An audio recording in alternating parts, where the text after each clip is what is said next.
Some would say our darkest pains are our greatest motivator. Some say our pain makes us who we are today. Vixen Chayne is trained to be a professional wrestler, but there's more than just that succubus which is brought to the squared circle. On this edition of BS Sessions, I talk with Vix about her journey through her darkest moments and what made her strong.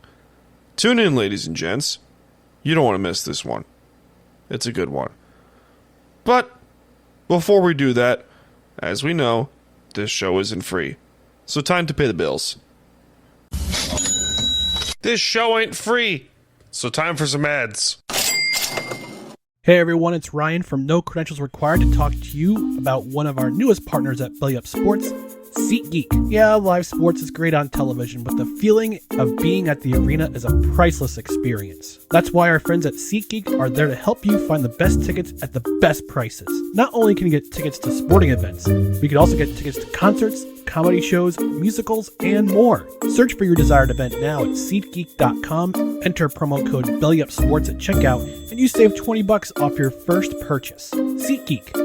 Life's an event. We have the tickets. This is Han Solo, and I'm going to be keeping you company for the next few hours right here on the Midnight Shift. It's time to BS.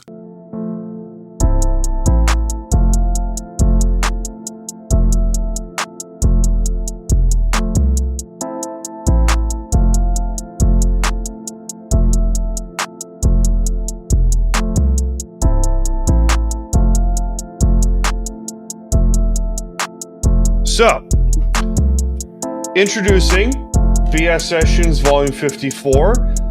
Who am I speaking to on this delightful evening? How would you introduce yourself as? I am the one they call the Velvet Brat, Vixen Chayne. The Hello, voice everyone. acting, the voice acting really pops out here and there. So, girl, what's up? Hello. Thank you so much for having me on this podcast today. I'm so excited to be here and get to, chat with you. I'll loosen up a little bit. You're good. You're good. So I went over with you how everything's going to go. It's pretty straightforward. No big deal. So one of the first questions I want to get to is, who is Vixen Chayne? Who are you, and how would you introduce yourself to the audience here today? Well, as I'm, new into wrestling, that's a really interesting question. When I think about, Vixen Chayne as a character, I would introduce her as really nothing more than a very powerful queen, a very powerful being that is a force to be reckoned with. She has literally fought through hell to come here to Earth, to the mortal plane, to conquer, this new realm. It's another challenge for her. She's conquered hell in her own, ring. Now it's time for another thing. It's time for the next best thing. So here she is. And Of this course. is where we go, and we bring in the wrestling aspect of things. Now, not just getting to know who Vixen Chayne is, now the individual behind the character, to leave the wrestling terminology kayfabe completely out of the window here. Getting to know the individual behind the character Vixen Chayne. Yes. Who is she? Well, if we're talking about, me, I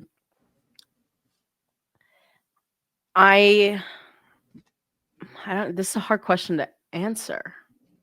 I told you these were going to be deep. I told you. Yeah, this is a hard question. Wow. I told you. I warned you. Yeah, I would say that I'm a very confident person, I would say. In my normal, everyday life, I'm normally very independent and confident. I don't typically let small comments and little gossipy things and stuff like that really get to me and bother me. And I definitely see, a lot of those aspects, in other parts of my life. Um, I definitely like to entertain just as a person. I like seeing people happy. I like seeing people smiling. I just enjoy, when other people are happy. It's something that fulfills me at the end of the day. And if I can do that any way possible, whether it's my voice or whatever, like that's just what, makes me happy. And I hope it does. I hope it makes other people happy. Well, be prepared. There's going to be a lot more deeper questions because you mentioned before the character Vixen Chayne has been through hell and back. Yes. How would you describe that? Keeping the character away from this question. Take your time. Take your Yeah. time. So, I mean, just throughout my life in general, I truly feel that I've definitely been through just so much that honestly I feel like would have knocked a person down at this point. Of And I think a course. lot of us can say that for ourselves too. But I've been through a lot. And I look back now, at 23 years old on a lot of the things that has gone on in my life. And it really just shows like how strong I am. That like after getting, knocked down constantly, one after the other. And here I am. I'm still getting up. I'm still persevering. Um, like we could talk more about it later on, but like my weight loss was a huge obstacle throughout my life. Um, being bullied because I was adopted and I didn't look like everybody else and I didn't act like everybody else because of like my learning disabilities and things like that. Um, and then we get into like deeper, darker stuff, with really deep rooted, trauma. Um, it's just amazing. It's just amazing, truly, like how much life can throw at somebody. And it really just challenges your willpower to like keep going. It really does. It's a huge challenge. Of course. It's a challenge for it's a challenge for anyone. And the way I like to think of everything is no one is invulnerable to pain. Pain comes Absolutely. in multiple different ways. It can come at you in multiple different ways, whether it's emotional, sometimes even, God forbid, physical. Yeah. And how you choose to handle it and how you choose to act and bounce back from that obstacle. The old expression goes, sometimes your sword may even break or even crack, but at the end of the day, you can fix it. Absolutely. So Absolutely. it's up to you to fix that sword. And boy, we're gonna get really deep today. I can already feel it. Yeah. So be prepared. So Oh, I'm ready. so I like to keep BS sessions in more of the hey, this whole podcast and this side of Time to BS. Yeah, Time to BS is comedy. We can talk some jokes. We talk whatever. But the same point, BS sessions is this is a comfort zone. Yeah. And a chance for anyone that comes on this show to just let it loose. Just let it out. And even if you break down in tears, that's awesome. Because at the end of the day, it helps get you comfortable. And it helps just let everything that has been inside that heart, the head, the soul, just completely out. Yeah. So if you start to get emotional, do not panic, do not worry. You're doing great. Okay. So how would I word Appreciate this next question carefully? So I hope you have a box of tissues ready because I can already feel that.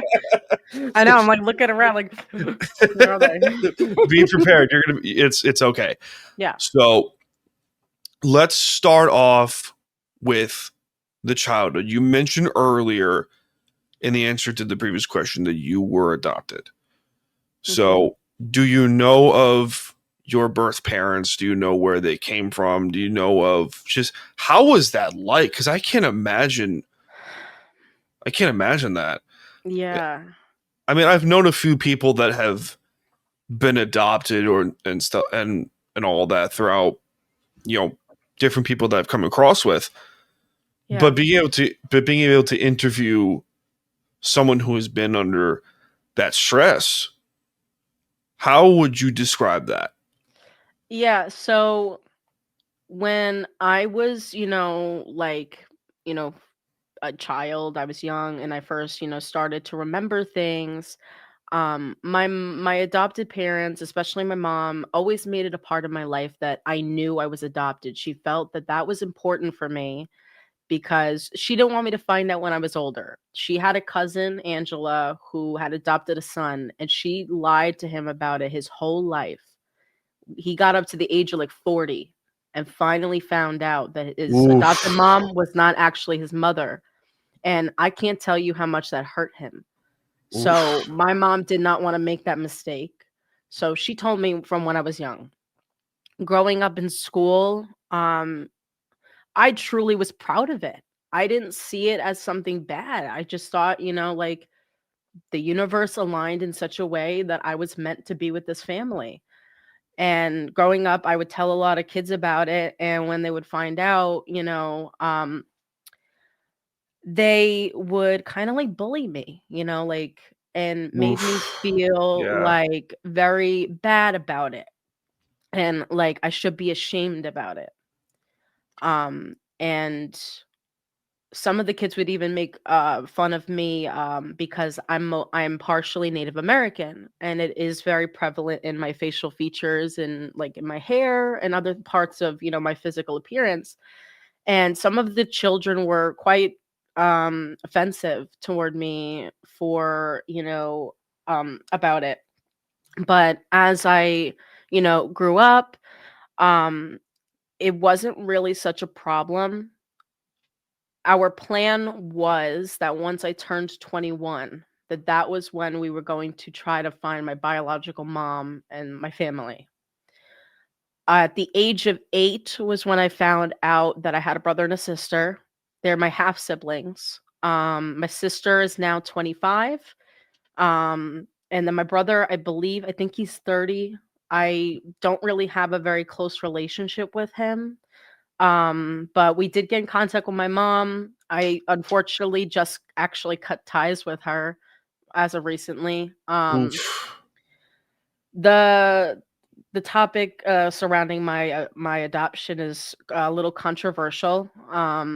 That's okay. Yeah, my mom was a severe like drug addict.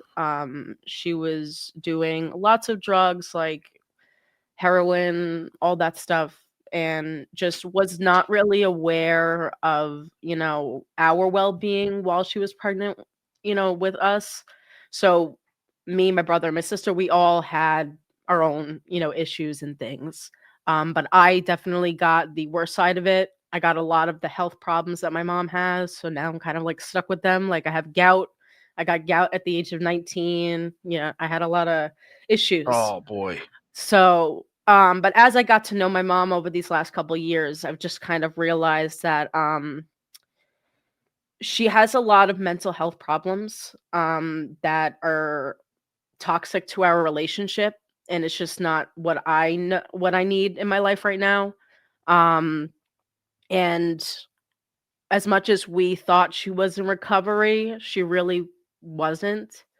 So me and my sister don't talk to her anymore at all. Um, Me and my sister have a fantastic relationship. We talk all the time. I've met her like 3 times in person now. She's got 3 beautiful children. I love my sister to death. Like I would do anything for her. That's I would. awesome. She's the best thing that ever happened to me in my life. I'm gonna cry. Like Let it out, girl. You because got this. You're she good. truly she's been there for me through everything. I mean everything. Like for these like past couple years, I've been there for her through lots of things. I struggled very badly with my mental health like back last November. I had a very big mental health scare. It wasn't something I normally do, and she stuck by my side through that, and I truly don't know what I would do without her. Like, That's awesome. I'm so happy to have her in my life. Yeah. That's awesome. And Yeah. and through all of that, through the thick of all of it, you mentioned the Vixen Chayne character has been through hell and back. When you tell your story, you have been through some deep parts of hell itself. And no one deserves to go through any kind of no one deserves pain. No one deserves No. that anything like that. I don't care who the heck you are. You don't deserve pain in your life. No one does. 100% And agree. for you to be vocal about how close you and your sister are through all of it is awesome to hear. It really is. So your journey as well through childhood, you mentioned a lot of the mental health issues that your mother went through, your biological mother went through. Yeah. And then you mentioned the mental health scare that you happened in November. I know that's a touchy subject for a lot of people to get to, Yeah. because some people are not as open to talking about certain things. Yeah. Like, I know people that have spoken to me about different things that they have been through in private, and I trust that they have trusted information to me, and Yeah. I've kept that information sealed, obviously, because they've told me this in confidence. Yeah. So if you do want to talk about it, I'm not making you talk about any of that, because that is ultimately your call. Yeah. So We can talk about it. November rolls around. It's, middle of autumn. This time last year, I can guess. Yeah, like it was about November, it was like right before Thanksgiving, maybe like a day or two before. Um, I was in a relationship with somebody, and they were pressuring me way too soon in the relationship to come move in to my house. They were living in Springfield, Massachusetts, which, if you're not familiar, is not the best area. It's I've heard some iffy things about that area of Massachusetts, northern Mass. I assume, right? It's like where they were on the verge of like Enfield, Connecticut, going into Massachusetts. I know where So, you're talking about. Yes. right, like not too far where the MGM Grand is over there, that casino. Yes. So they were living over there. They didn't feel safe there for obvious reasons. Of And course, yeah. because of all that stress of trying to clean out the apartment, also getting over a domestic abuse situation, it just exploded, and I self-harmed to the point that I needed stitches. And that was something I've never done in my life. I broke. I got to this breaking point, and I couldn't handle it anymore. And I did that literally that night. I honestly like blacked out a lot of it. I don't remember most of it. Like, all I remember was being in that bathroom with this gaping wound on my wrist, and then being in the urgent care getting stitches, and then going to sleep. To cut you off, Yeah. I want you to know that is not your fault. It's not your fault. All of that, let it out. You're good. I want you to know that none of that was your fault. You took on all of that, and you are still here. Tell your friend back there to give your ass a hug, because you need that right now. You're coming to give me Give her a hug, please. Yeah, she's coming. Give her a hug. She needs that right now. She needs that right now. Just give her a hug. There you go. I love Don't you. do it. Don't go through that alone. Seriously. I have she's the best tag team partner in the world, I swear. That's awesome. That's awesome. So when you tell It's yourself, honestly an honor knowing her for as little as I do, and seeing her out in the crowd and now like teaching her what I know it's truly a blessing. Awesome. Seriously, that's awesome. Oh my god. That's awesome. So, Ah, God. so again, you just know that that is not your fault, and which goes back to everything to what I said before is you did not deserve pain. Yeah. No one does. And I'm sure anyone would crack under that enormous amount of pressure to the point of doing what you did, Yeah. which you're still here. Keep that in mind. You're still here. You didn't go anywhere. So again, that's Yeah. effing awesome. I mean, to keep the swearing to a minimum, because I did slip on my end. So sorry, FCC, my bad.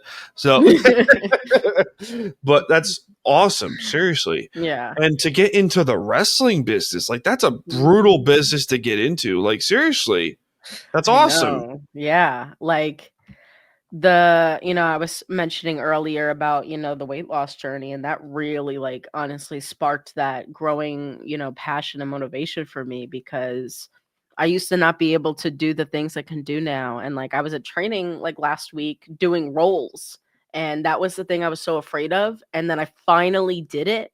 And I was like, that's awesome. oh my God, I finally did it, because I had this. Oh my God, I did it. Yeah, like I had this huge mental block, this huge mental thing going on, with my head just telling me that I can't do it because, I've always had like low muscle tone. That also has to do a lot with my adoption and all that, because that's part of, the issues I got from my mom is, I have a very weak core. I have very low muscle tone. So Of course. it's hard for me to lift myself up like that. So the fact that I was able to do that and I could do it really made me feel proud of myself. But yeah, it's like, it's a cruel business.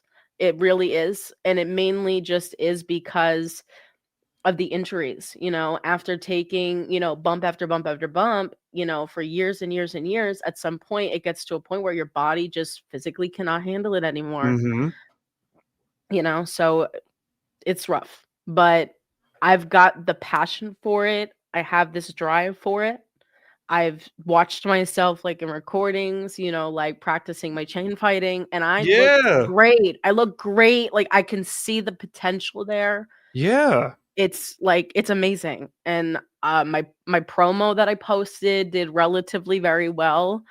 You Right, did great in that, by the way. You thank did. you, You did great. thank Seriously. you. We did it literally right there is where we That's did it. awesome. It's That's still up. awesome. Yeah. Yeah, she Coraline, actually, she recorded it for me.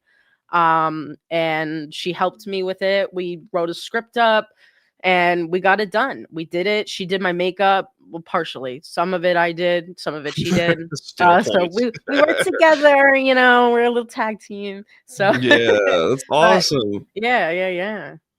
So, who would you say has been your biggest inspiration to say, "Hey, let me"? That's a very broad question. Oh yeah. But I'm gonna simplify it easily to make it, a little bit easier to answer. Through all the hell, through all the pain, through all the hurt, through all the BS, there was something or someone telling you, "Nah, don't you dare quit.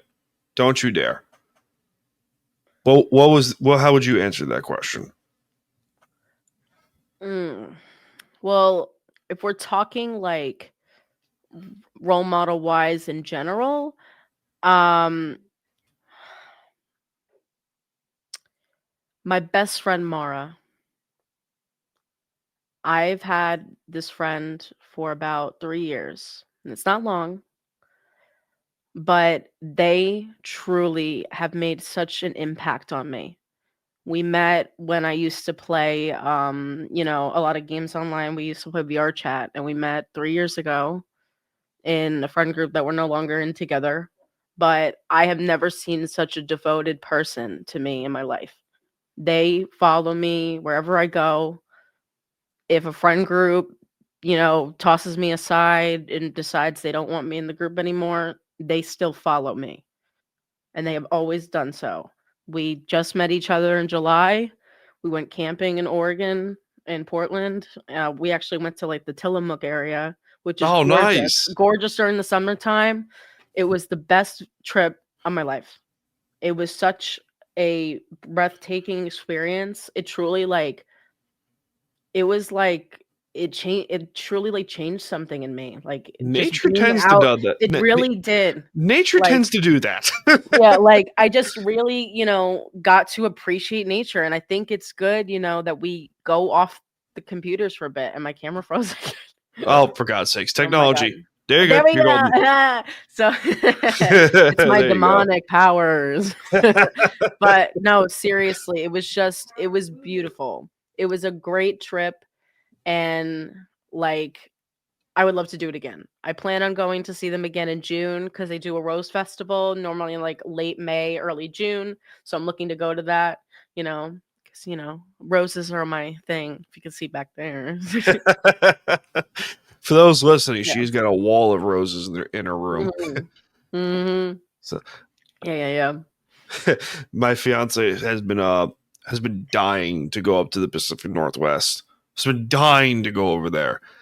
And she loves nature. She loves all that kind of stuff. And if we weren't, say in theory, stuck on Long Island, which we're not, but we kind of are.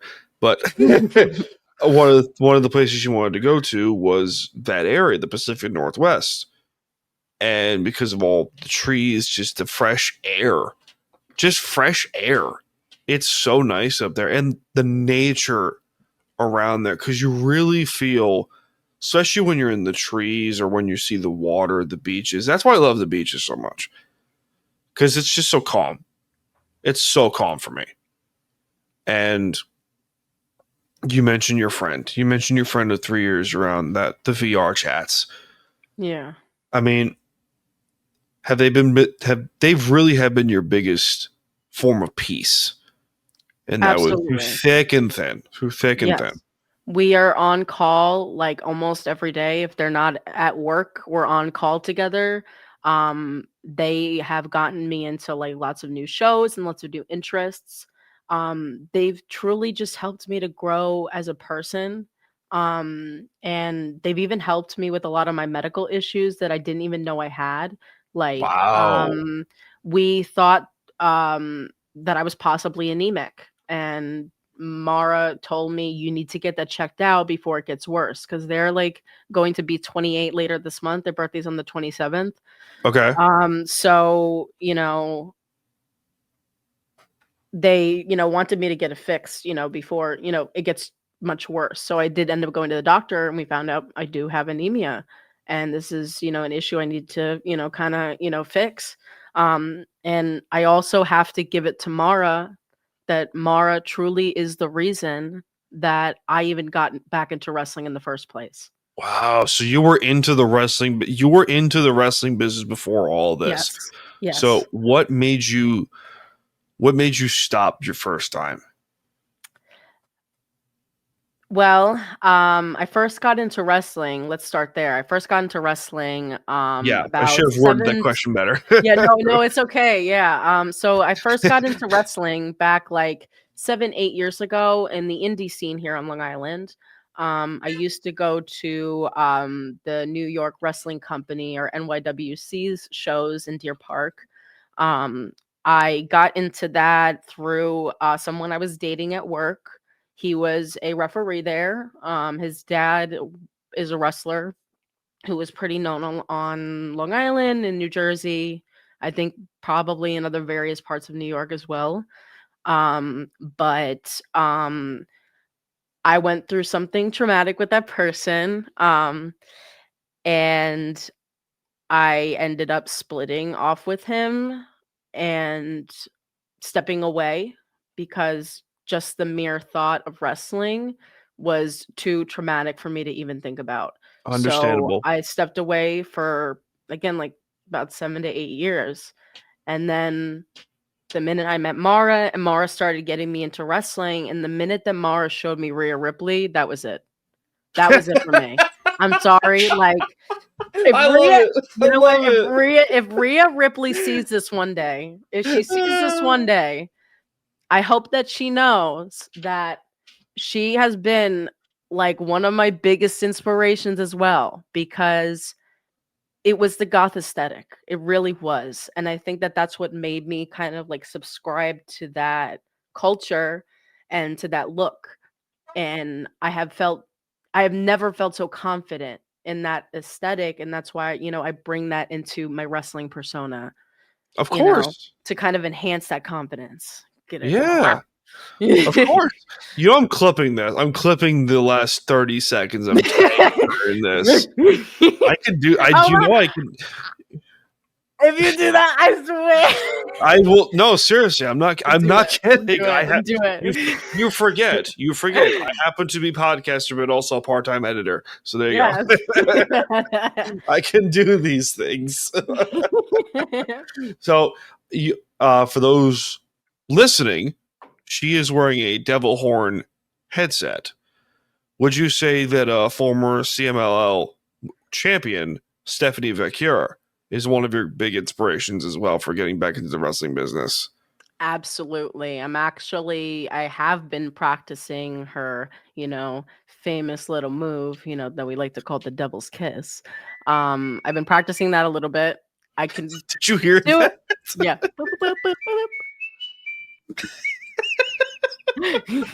I guess they like the devil's kiss.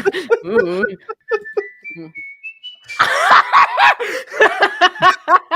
That's hilarious. Oh, You're gonna my fit God. right in. That's great. I love this. Okay. Oh, I got more than that. Let's see what I got here. Let's see what I got here. Starts a conversation like that. I just sat down. I love that. Yeah, I got the powers. I have a soundboard. It's awesome. Yeah. And then the Undertaker.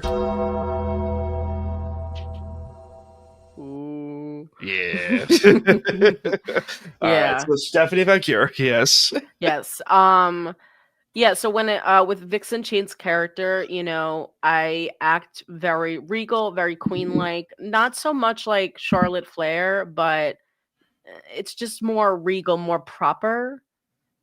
Okay, I get what you're saying. To compare it to if I wanted to compare it to a character, it would be like Lady Dimitrescu, from Resident Evil Village, or I don't know who else, like maybe a little bit of Morticia from the Addams Family, just a teeny bit. But we like to add that little bratty twist to it because, I love just talking back to people and it's really fun, because I love the consequences of my own actions. That's awesome. So, yeah, with the brattiness, I'm definitely channeling some Alexa Bliss, Tatum Paxley, and even like a little bit of Ariel or Shelly Martinez from the ECW days. Yes. Just all of them, they're a huge inspiration. And I also really got to give a shout out to Liv Morgan and Scarlett Bordeaux, So you've been doing a lot of research into the wrestling business. You haven't just been like, hey, I'm just going to stick my feet in this crap and hope it sticks. No, you know the history of the business, and this isn't just, hey, I'm just going to go see if this works. No, you're going for it, and that's awesome to see. Yeah, I'm very grateful to my tag team partner Truly as well, because she's gotten me many connections with WWE, ex superstar Drew Gulak. From, a couple years back, he does classes in his Discord server for his school in Pennsylvania called the Catch Point, where he does match analysis videos in like classes on Saturdays at 10 a.m. where they just like go and watch different matches, in different, wrestling, companies, and they look through and they analyze the match and, like all the moves and stuff. And it's like super duper helpful. And now that I'm in training, I think that this is something, I'm going to be utilizing. So I'm grateful that I have Drew. I definitely have like lots of people in the indie scene here who are training with me and helping me. And already a lot of them see my potential and they see that I'm learning fast. But yes, I've done a lot of research like I've looked into, a lot of these characters and like how I want to like, bring my brattiness out and other, just other parts of my like personality. Once I started watching, WWE officially like last August, that's really like I know when a lot of the research kind of started. Like once I That's started awesome. watching, I just started paying attention and like looking and Yup. just learning. That's awesome. And for those getting into the wrestling business, it's not just about, hey, who can do the fanciest moves? It's a lot more than that. There's a lot of, hey, you're trusting the person you're working with, whether it's in a singles competition or tag team match. You're trusting this person to, hey, make this match look great and also tell a story within the match. Why are these two fighting? How did they get to this point? Exactly. And also cutting a promo, you're telling that story within the promo. Because I've tried to simplify the wrestling business as this. Your job as a professional wrestler is to if you're a heel, get heat with the crowd. If you're a face, get over with the crowd. Cut a great promo as a face or a heel. Do great work in the ring. Safe work in the ring, might I add, because obviously we don't want a broken freaking leg on your first Or a move. torn ACL. That too. Shout out to Shotzi Blackheart. But And this one. That too. More importantly, her too. She tore her knee? She tore her ACL, yeah. When was this? When was it? March. Christ. March, yeah. So Wow. she should be back in January, hopefully. That's awesome though. She's doing really good. She's been going to PT. Like I've been dropping her off some of the Yeah. days. So, I pick her up, I drop her off. That's But awesome. she's progressing pretty well. And she's been able to help me a little bit with locking up and doing some things. And she even taught me how to do a headlock before I even learned it in training. So when I went to training, I was ready. I was prepared. That's awesome. Yeah, she's been so great. And we haven't really been friends for that long, but truly I'm very grateful that she's my friend. She is a sweetheart. She's been in this business for like many years. Like she's support systems rule, ladies and gentlemen. They do. She's great. Like I'm very happy that I have her. She's a doll. She's a doll. Oh boy. Let's go back to the bit of the deeper questions here and there, because absolutely, yeah. Getting back into going into hell and back. The pit of the iceberg. To the pit of the iceberg, as some would say. I mean, you mentioned a really bad relationship as well. And what would that call it be? Not the lowest point of your life, but kind of your wake up moment your wake up to reality moment. What make this easier?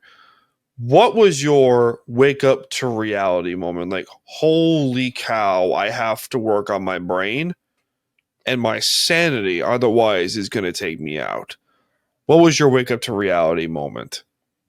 I think it honestly was back this January when I realized that I needed to quit VR chat. VR chat was having a very negative impact on my mental health. I did not like myself.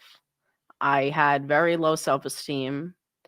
I just wanted to like date somebody just to kind of feel like I wasn't alone and like I was needed and important. And that's not really, a good reason to be in a relationship, I feel.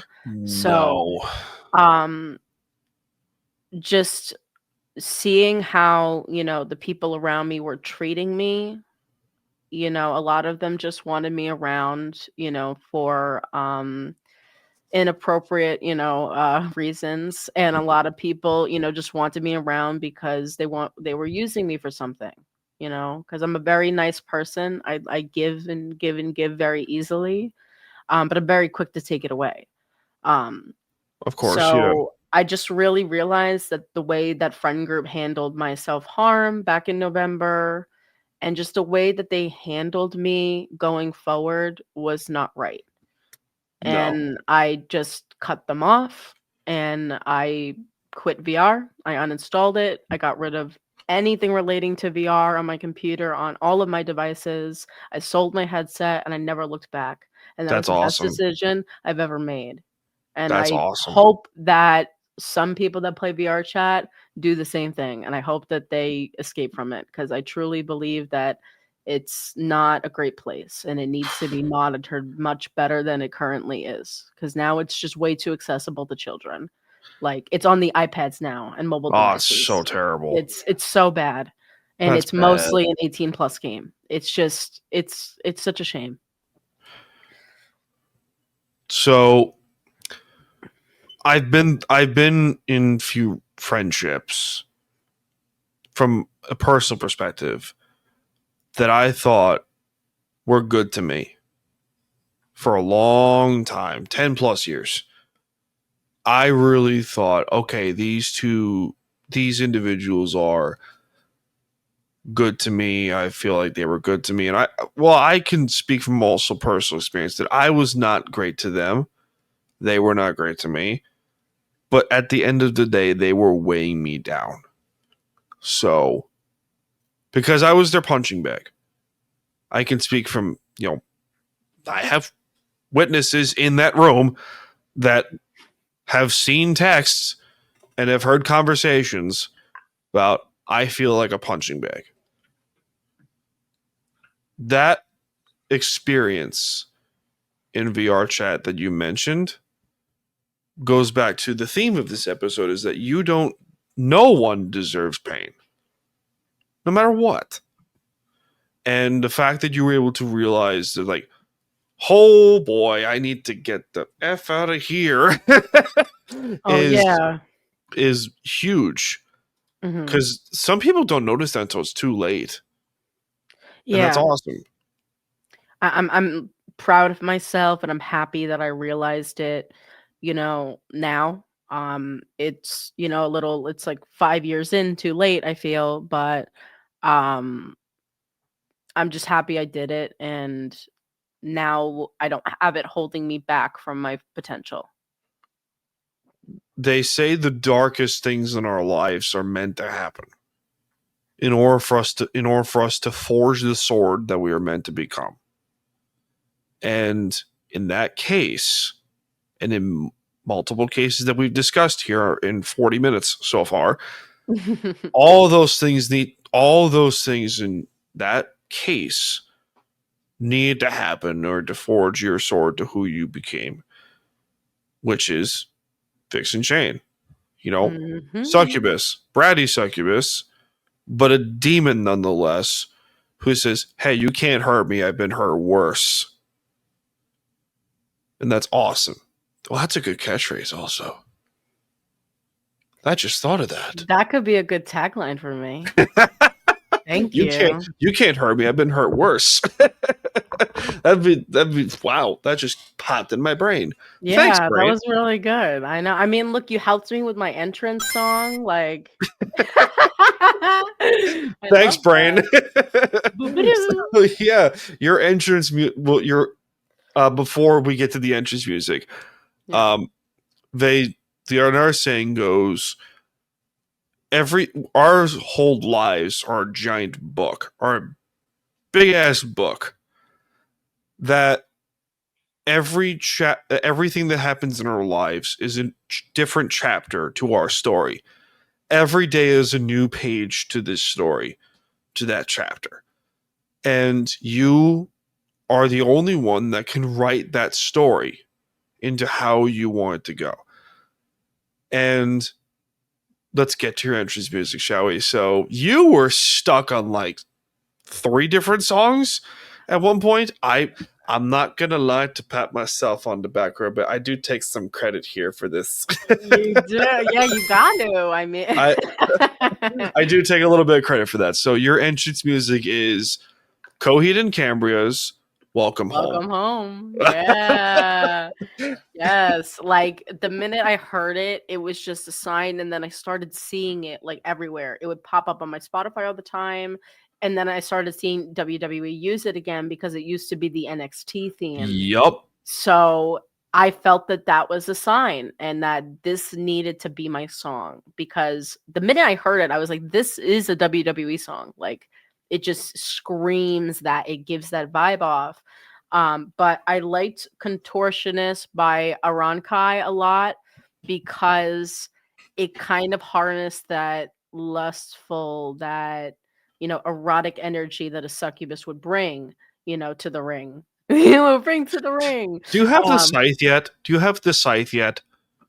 Oh my gosh. So I went to Spirit Halloween today and they had some scythes, but I didn't grab any of them because they Ooh, didn't you really should have have any gotten the that I liked. scythe. I'm telling you, Yes, I know. That's great.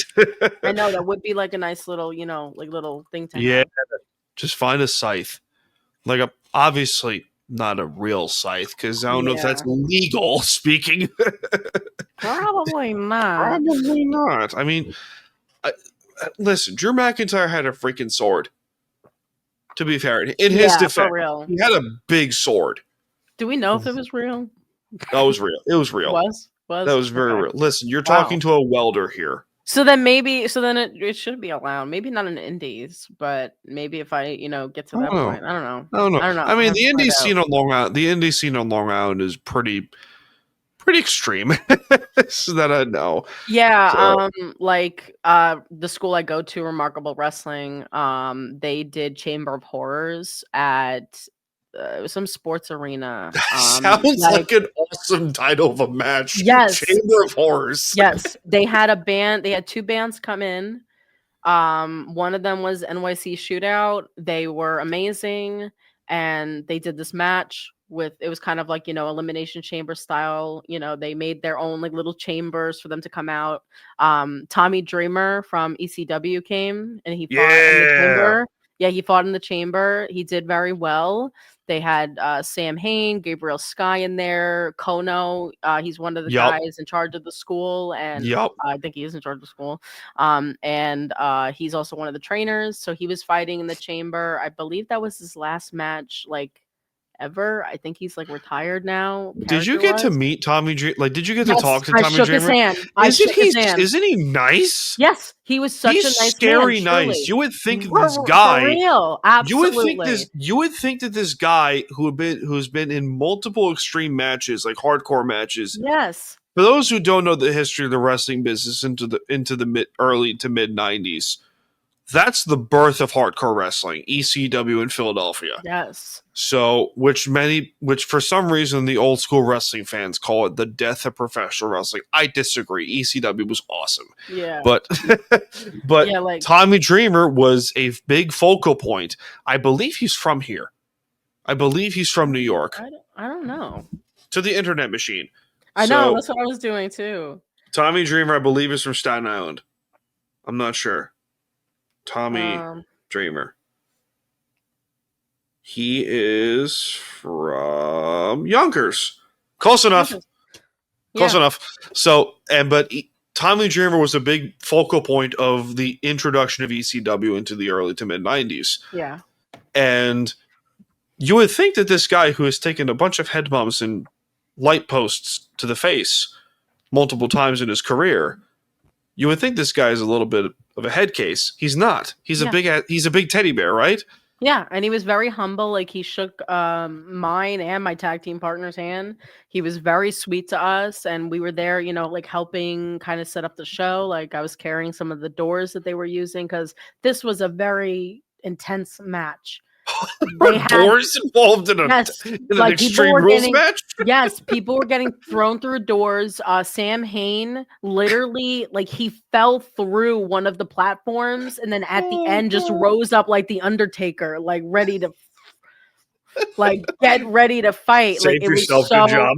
It was great. Like it was just really great. And they even had a John Cena figure, like I'm talking like this bit, like super big, wrapped in barbed wire. Oh my god! These guys are getting hit on the back with it. They're digging into the temple There was blood. There were skewers. I even brought some of my own stuff for them to get. I brought oh my god, the sticks. What do you call them? Kendo sticks. Kendo sticks. Oh, I forgot the word for them. Those are fun. Yeah, I brought those. Those are I made really them fun. myself. Yeah, it was great. Like they didn't get used, but now they have them at the school, so if they want to use that's them. awesome. More than welcome to. But yeah, no, it was an incredible match. Great. Incredible. Seriously That is incredible. great. Yeah. You would think that like hardcore wrestling is hardcore wrestling in today's wrestling day and age, I hate to say it, is so, how would I put this? Not overdone, but when done in spurts, hardcore wrestling is awesome. It is awesome because it is different. It is different. When it's done every match for 6 weeks in a row, it becomes, oh, this again? And that's the dangerous thing about the wrestling business. Yeah. A little bit, which is if you do the same thing over and over and over again for 6 weeks in a row, it becomes like, well, what's next? When you add a little twist in there at week 6, it goes, oh, this is great. This is awesome. You got us in the edge of our seats. I'll use an example. Drew McIntyre and CM Punk, Hell in a Cell, Bad Blood 2024. Yes. That match was actually my favorite match to date. If you want to, ladies and gentlemen, if you want to watch a Hell in a Cell match done right, watch that. Watch that match. And if you really want to watch, like, holy crap, this is a great hardcore match. I believe, what was it? Elimination Chamber 2002? When Shawn Michaels won the Chamber match in 2002. 23 years ago. Yeah, I know, right? Jeez. Wow. Yeah, but that's how old I am. Anyway, but the Elimination Chamber is one of my favorite types of matches to watch because they call it the soul-stealing structure of the Elimination Chamber for a reason. Yeah. For those who don't know what the Elimination Chamber is, it's a steel cage. It's a giant cage, and there's 4 different pods in 4 corners of the cage, and there's a different wrestler in each of the pods. And at the end of 2 minutes, 3 minutes, a new wrestler enters the ring. It's essentially a giant hardcore match that can sometimes go for 2 hours at most, if need be. But going back to Bad Blood 2024, that's one of those instances where a hardcore match to that degree is done right. Because it was the peak of the feud between those two. It was the peak of the feud. It was, hey, CM Punk at 46 years old, still doing it. Drew McIntyre at 6'12", 280, is doing it. And they're taking toolboxes to the face. They're taking tacks to the face. But at the end of the day, it's the end of the feud, and they did it right. That's one of those instances where hardcore matches are, okay, this is awesome. But let's... trying to think of another question. Boy, perks of doing interviewing. Just sometimes your brain farts, but that's okay. But sometimes it just be like that. It really do. It really do that be that way sometimes. That soundboard is great, right? It's sometimes great. Your brain just stops and all you hear is crickets.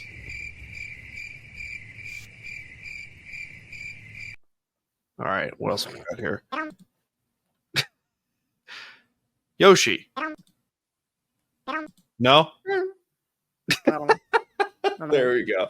There we go. That's one of her favorite characters, Yoshi. She loves it back there in the room. She loves Yoshi. Yeah, she does. Yeah. Oh my god. I'm a sucker for Rosalina. Always was. I can't disagree with you on that one. I can't. Especially her sitting back there, just on the couch. Part of me wants to get into going into training, but at the same point, I know it's not that I'm not committed enough for it. It's that I'm getting busy. So it's the problem. That's the problem with getting to the wrestling business. So last question before we close up shop. All right. What would you tell if you could go back in time? Go back in time and tell. Yeah. What would you say to your 13-year-old self? Yeah, right.